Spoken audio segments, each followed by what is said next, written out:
भजन में जो लग गई, जिसको आप सब जानते हैं, पूरा विश्व जिसे जानता है, ऐसे परम भक्ता भक्ति मंदी श्री मीराबाई जी का जीवन चरित्र हम श्रवण करेंगे। बोलिए मीराबाई जी की जय हो। संतों ने कहा महाराज कि मीरा को कहा नहीं जा सकता, मीरा को लिखा भी नहीं जा सकता,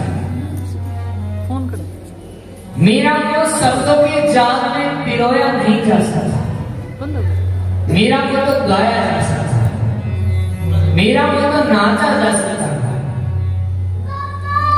मीरा जी का ऐसा भाव, और मीरा जी ने तो हाथ में खड़ताल लेकर नाचते हुए पूरी दुनिया को कह दिया क्या, वो मेरी लकी श्याम संग प्रीति दुनिया क्या जाने, मेरी लकी श्याम संग प्रीति दुनिया क्या जाने, क्या जाने कोई क्या जाने, क्या जाने कोई क्या जाने, ओ क्या जाने कोई क्या जाने, क्या जाने कोई क्या जाने। मिल गया मन का क्या जाने, मिल गया मन का दुनिया क्या जाने, श्याम संग प्रीति दुनिया क्या जाने, श्याम संग प्रीति दुनिया क्या जाने।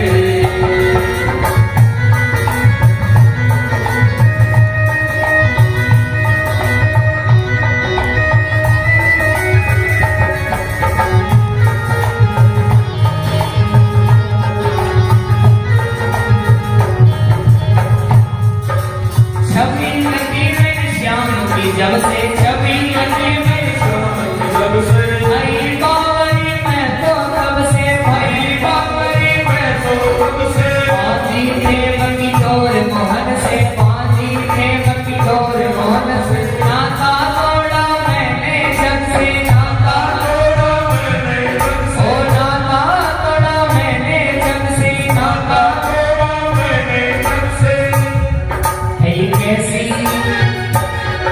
ये कैसी पागल थी दुनिया क्या जाने, ऐसी पागल थी दुनिया क्या जाने, मेरी लगी श्याम संग प्रीति दुनिया क्या जाने, मेरी लगी श्याम संग प्रीति दुनिया क्या जाने, क्या जाने कोई क्या जाने, क्या जाने कोई क्या जाने, क्या जाने कोई क्या जाने, क्या जाने कोई क्या जाने, ओ क्या जाने कोई क्या जाने। मुझे मिल गया मन का भी दुनिया क्या जाने, मुझे मिल गया मन का भी दुनिया क्या जाने, मुझे मिल गया मन का भी दुनिया क्या जाने, मुझे मिल गया मन का भी दुनिया क्या जाने। बोलिए कृष्ण भगवान की जय हो। मीरा जी का ऐसा भाव, मीरा जी के पूर्व जन्म की कथा कहते हैं कि पूर्व जन्म में मीरा जी एक गोपी थी, और जब इनका विवाह हुआ, इनका विवाह भगवान श्री कृष्ण के एक मित्र के साथ हुआ था।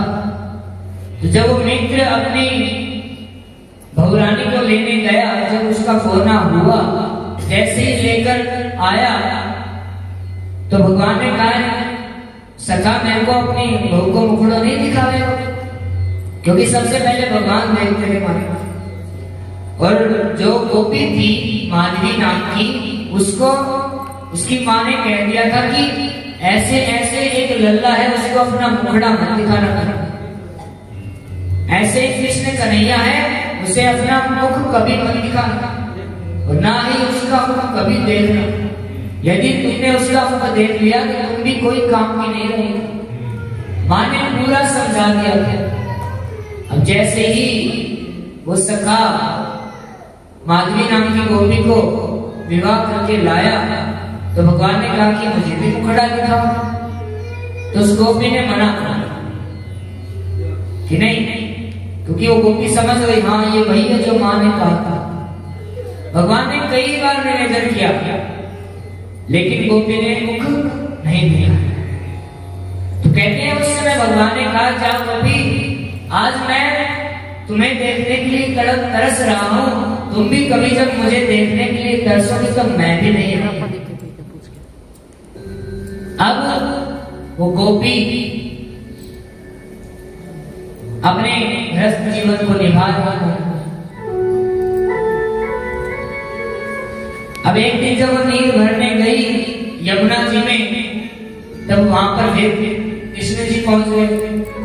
ठाडो ठाडो आज भगवान ने जैसे कहा कि घोड़ो दिखा, लेकिन गोपी ने मुख नहीं दिया। अब महाराज उस गोपी को आगे जाकर ये बोध हुआ हो ये तो परमात्मा है।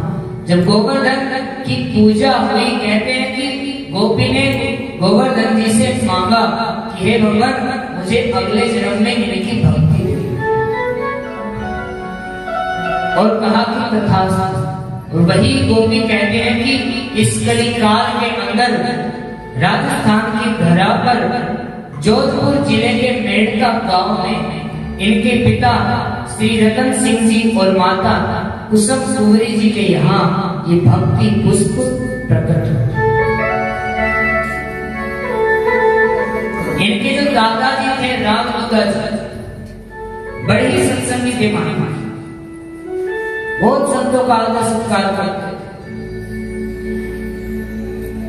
अब तो मीरा जी 4-5 वर्ष की हुई, अपने दादाजी के साथ रहती।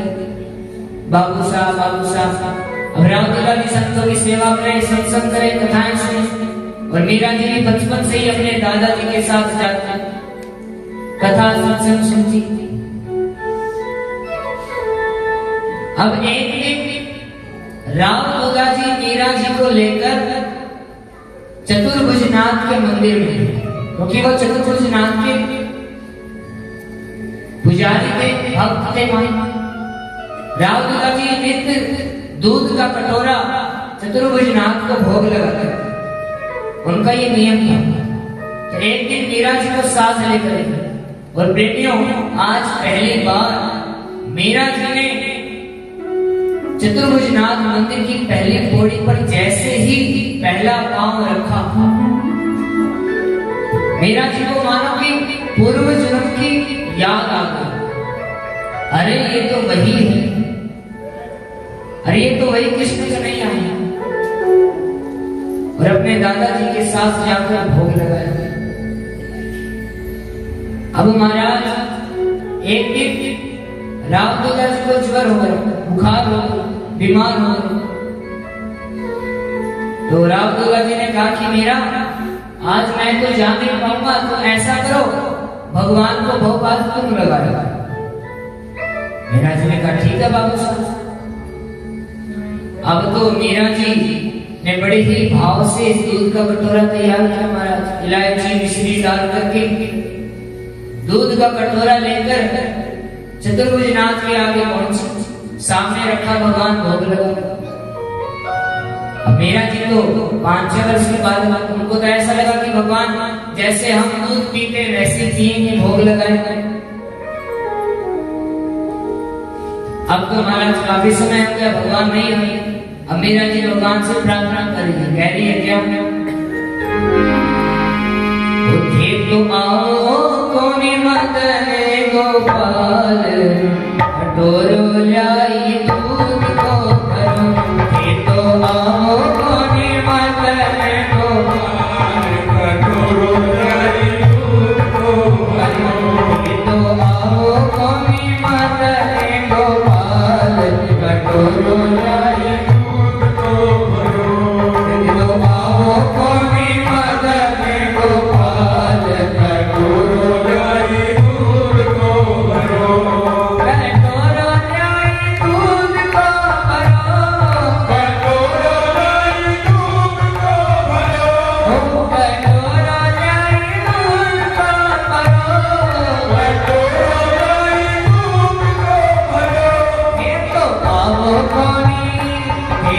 आओ कोनी मदन गोपाल, कटोरो लाई दूध को भरो, ये तो आओ कोनी मदन गोपाल, कटोरो लाई दूध को भरो।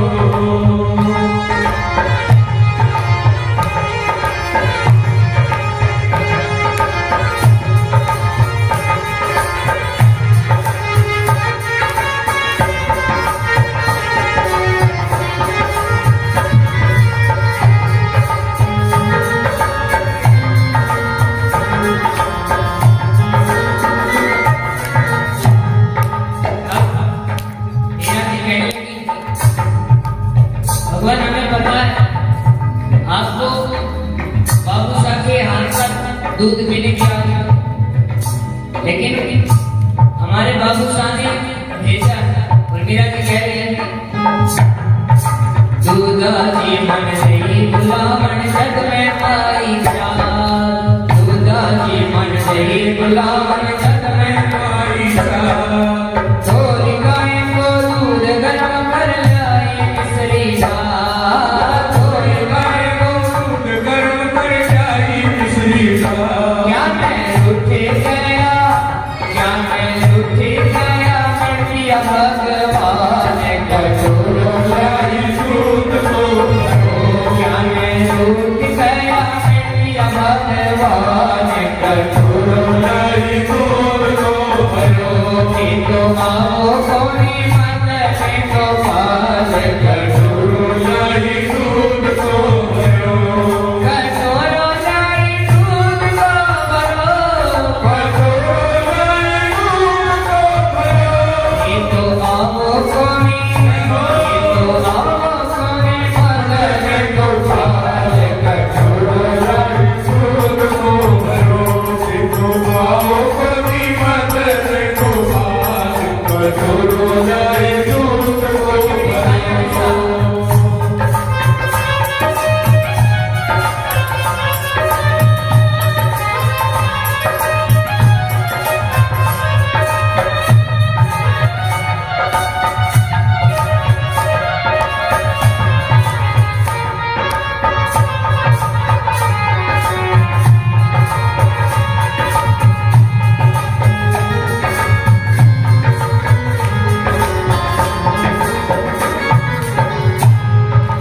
इस विध रूठ गया चौबाला कारण क्या मारा, इस विध रूठ गया चौबाला कारण क्या मारा, दूध कटोरो धरो सामने पीवन की मैला, दूध कटोरो धरो सामने पीवन की मैला, दूध कटोरो धरो सामने पीवन की मैला, दूध कटोरो धरो सामने पीवन की मैला।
भगवान दूध पी गए महाराज। अब वो खाली कटोरा लेकर मीरा जी वापस आए।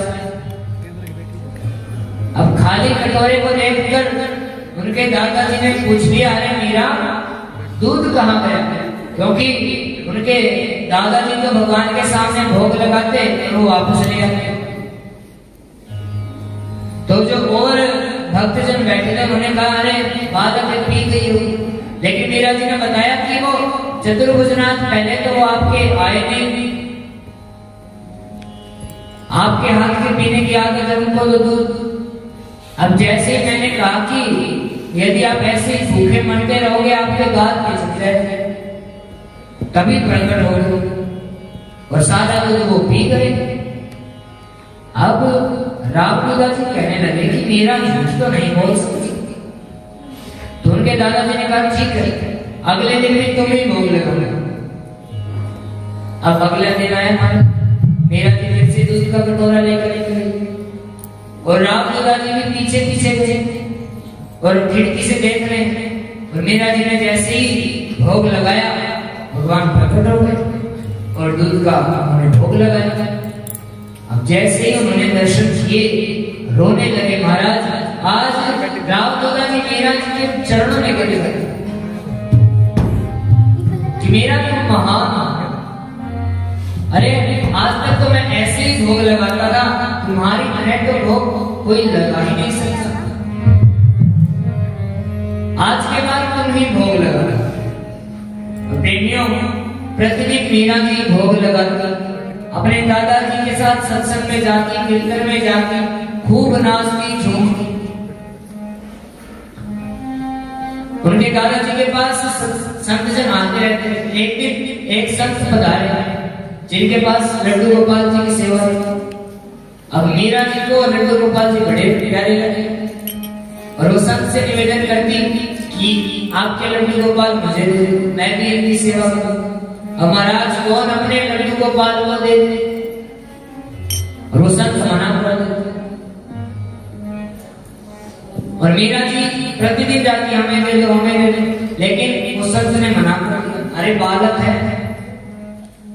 2 दिन खेत कूद करेंगे फिर पता नहीं क्या कर।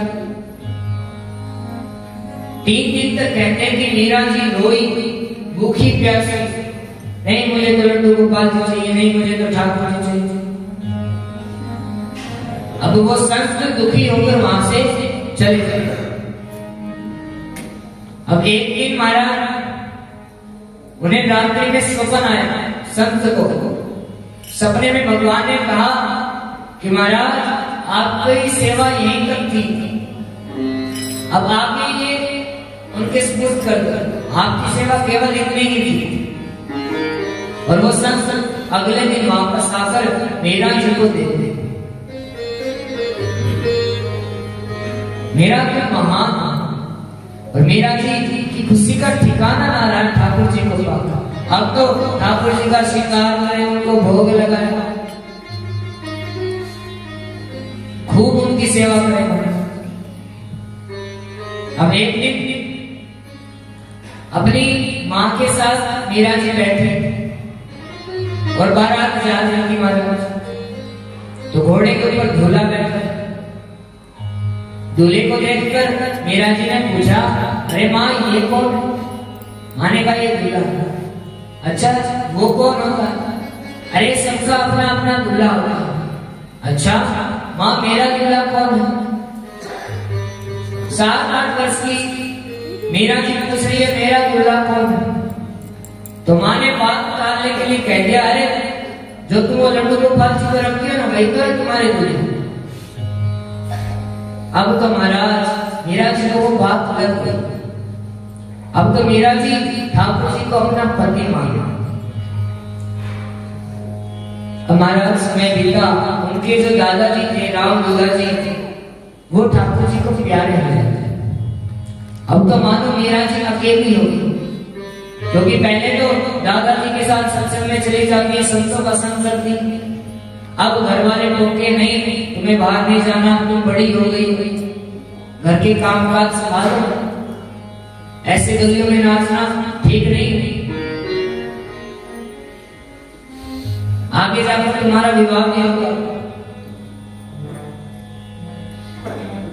अब मीरा जी ने कहा, माँ मेरा विवाह तो कब का हो चुका है,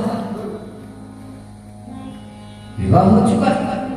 और मीरा जी हाथ में खड़ताल लेकर नाचती हुई कह रही है, गोविंद मेरो है, गोपाल मेरो है, गोविंद मेरो है, गोपाल मेरो है, श्री माँ के बिहारी नंदलाल मेरो है, श्री माँ के बिहारी नंदलाल मेरो है, श्री माँ के बिहारी नंदलाल मेरो है, श्री माँ के बिहारी नंदलाल मेरो है, गोविंद मेरो है, गोपाल मेरो है, गोविंद मेरो है, गोपाल मेरो है, श्री माँ के बिहारी नंदलाल मेरो है, श्री माँ के बिहारी नंदलाल मेरो है, श्री माँ के बिहारी नंदलाल मेरो है, गोविंद मेरो है, गोपाल मेरो है, गोविंद मेरो है, गोपाल मेरो है, गोविंद मेरो है, गोपाल मेरो है, गोविंद मेरो है, गोपाल मेरो है, गोविंद मेरो है, गोपाल मेरो है, गोविंद मेरो है, गोपाल मेरो है।